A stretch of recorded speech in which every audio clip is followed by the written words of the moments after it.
साल हज पर गया, वहाँ एक बूढ़ा शेख मुझे मिला और वो यमन के इलाके के आलिम थे, सफेद दाढ़ी थी। मैं उनके पास जाके बैठा, लोग उसके हल्के में जमा थे। तो उस बाबे से जब गुफ्तगू हुई तो उसने मुझे कहा कि इसी मस्जिद नबी में कारी फतेह मोहम्मद साहब पानीपत्ती रहमहुल्लाह एक बहुत बड़े आरिफ और बुजुर्ग अल्लाह वाले गुजरे हैं।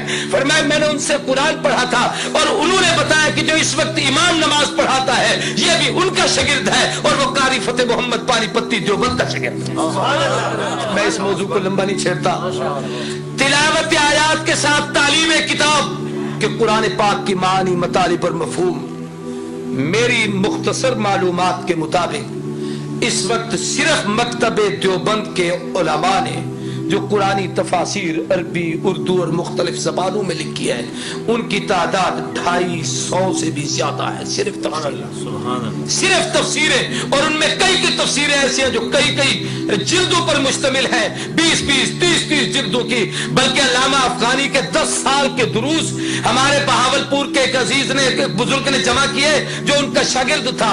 10 साल के दर से कुरान को इकट्ठा किया, 10 जिल्दें बनी, कुरान का सिर्फ पहला पाव मुकम्मल हुआ। क्या इल्म है इन लोगों के पास, आप भी इसका तसव्वुर नहीं कर सकता। तीसरी चीज है तालीम हिकमत कि शरीयत के अहकामात और मसाइल। ये मुझसे पहले कह रहा था अजीज रशीदी कि अरे भाई एक गंगोही जैसा फकीर पेश करो, एक मुफ्ती किफायतुल्लाह देहलवी पेश करो, एक मुफ्ती अजीजुर रहमान देहलवी पेश करो, एक मुफ्ती मोहम्मद शफी पेश करो, एक मुफ्ती महमूद पेश करो, जो अपने अपने मैदान में फकाहत के वो इमाम और मुज्तहिद और शहंशाह थे कि बड़े बड़े लोगों ने इनके सामने घुटने टेक दिए। और मैं अगर इस मौजू को छेड़ूं तो लंबी बातें हो जाएंगी। इल्म तफसीर की खिदमत की है तो इन लोगों ने, हदीस की खिदमत की है तो इन लोगों ने, फिका की खिदमत की है तो इन लोगों ने, मदारिस का जाल बिछाया है तो इन लोगों ने। किसी ने हजरत शेखुल हिंद मौलाना महमूद हसन रहमहुल्लाह जो देवबंद का सबसे पहला शागिर्द था, उस्ताद भी महमूद है, शागिर्द भी महमूद है। एक छोटे से अनार के दरख्त के नीचे एक उस्ताद और शागिर्द बैठकर इल्म को सीख रहे हैं। और शागिर्द महमूद ने जब वो महमूद हसन बन गए, अल्लामा ज़मान बने, तो किसी ने कहा हजरत आपकी कोई तसनीफ तो हमारे सामने नहीं आई, आप इतने बड़े अल्लामा कहलाते हैं। फरमाया मियां मेरी तो हर मैदान में तफसीर है, तो मेरी तशरीफ है, किस मैदान की तशरीफ देखना चाहते हो, कौन सी किताब पढ़ना चाहते हो? उसने कहा जी हमने तो कोई नहीं देखी। फरमाया मेरे कुरान की तफसीर में अगर कोई तशरीफ देखना चाहते हो, शबीर अहमद उस्मानी को देख लो। इल्म हदीस में मेरी कोई तशरीफ देखना चाहते हो, मेरे शागिर्द अनवर शाह को देख लो। अगर फकाहत में मेरी कोई तशरीफ देखना चाहते हो, मेरे अजीजुर रहमान और किफायतुल्लाह को देख लो। फरमाया अगर तुम लोग मेरी तशरीफ को देखना चाहते हो, सियासत के मैदान में कुछ पढ़ना चाहते हो, मेरे शागिर्द उबैदुल्लाह सिंधी को देख लो। अगर तुम मेरी तशरीफ पढ़ना चाहते हो, जनाब वाला तारीफ के मैदान में मुझे कुछ देखना चाहते हो, मेरे एक ही शागिर्द तसव्वुफ का इमाम अशरफ अली थानवी को देख लो। मेरे अगर तुम मेरे तदब्बर और हौसले को पढ़ना चाहते हो, मेरे शागिर्द हुसैन अहमद मदनी को देख लो। मेरी दावत और तबलीग को देखना चाहते हो, मेरे इलियास को देख लो। मेरा एक एक शागिर्द ऐसा है। मैं अला वजह बसीरत कहता हूँ, तारीख में 2 इंसान ऐसे गुजरे हैं जिनकी शागिर्दों की मिसाल दुनिया में न पहले पेश हुई न क़यामत तक पेश हो सकेगी। पहले दौर में इमाम आज़म नुअमान इब्न साबित अबू हनीफा उम्मत का वो फकीह और मुज्तहिद था, जिसके शागिर्द एक एक शागिर्द ऐसा था जिसकी मिसाल दुनिया नहीं दे सकी। या दूसरा शेखुल हिंद मौलाना महमूद हसन रहमहुल्लाह है, जिनका एक एक शागिर्द ऐसा है जो अपने जमाने और अपने फन का इमाम है, जिसकी मिसाल दुनिया में नहीं। मैं इस मौजू को लंबा नहीं करता, मैं मुख्तसर बात अर्ज करता हूँ।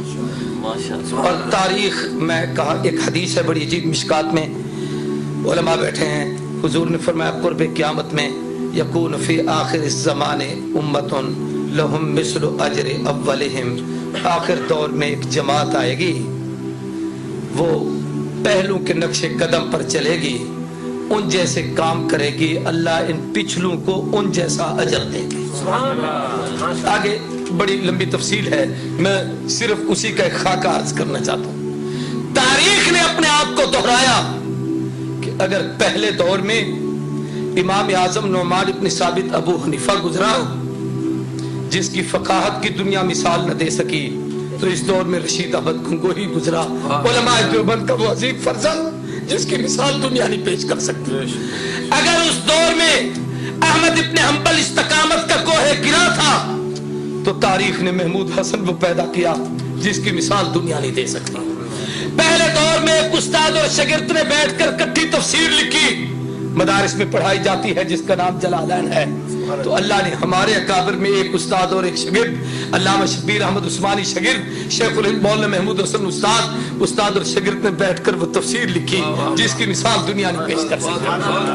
میں کہتا ہوں پہلے دور میں اگر اللہ سلام کروڑوں جزا عطا کرے بخاری کی قبر پر، اللہ رحمت نازل کرے، امام بخاری نے بخاری لکھی ہے تو اس کو سمجھانے کے لیے انور شاہ کشمیری نے جو اس کی شرح لکھی ہے، تاریخ میں آج تک اس جیسی کتاب نہیں آ سکی۔ پہلے دور میں امام مسلم صحیح مسلم لکھ کے گئے ہیں، علامہ شبیر احمد عثمانی نے فتح الملم 5 جلدوں میں لکھی ہے، آج تک اس کی مثال دنیا نہیں پیش کر سکی۔ اگر امام ابو داؤد نے ابو داؤد لکھی ہے، بل المجود ابو داؤد کی شرح مولانا خلیل احمد سہارنپوری رحمہ اللہ نے لکھی جس کی مثال آج دنیا نہیں دے سکتی۔ اور امام مالک موطا امام مالک لکھ کر گئے، شیخ الحدیث محدث عصر مولانا محمد زکریا کادلوی مہاجر مدنی نے جس وقت اس کی شرح لکھی، ایک عرب کے شیخ کو یہ کہنا پڑا قد حنف الموطا، اور زکریا نے کیا موطا امام مالک کی شرح لکھی ہے کہ اس کو پڑھنے کے بعد ایسے لگتا ہے کہ شاید امام مالک بھی ابو حنیفہ کا مقلد بنا۔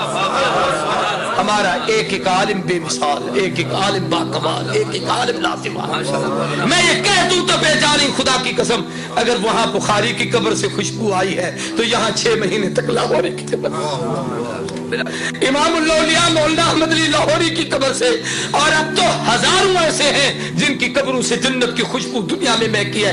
اللہ نے دکھایا ہے کہ یہ وہ اہل حق ہیں، یہی وہ لوگ ہیں، یہ وہ اللہ کے برگزیدہ لوگ ہیں جو پیغمبر کے اس مشن کی تکمیل کر رہے ہیں جس مشن کے لیے اللہ نے اپنے نبی کو دنیا میں بھیجا تھا۔ تو میرے محترم دوستوں اور بزرگوں، ہم اس پر اپنے رب کا جتنا شکریہ ادا کریں کم ہے کہ اللہ نے ہمیں ایسے اکابر دی۔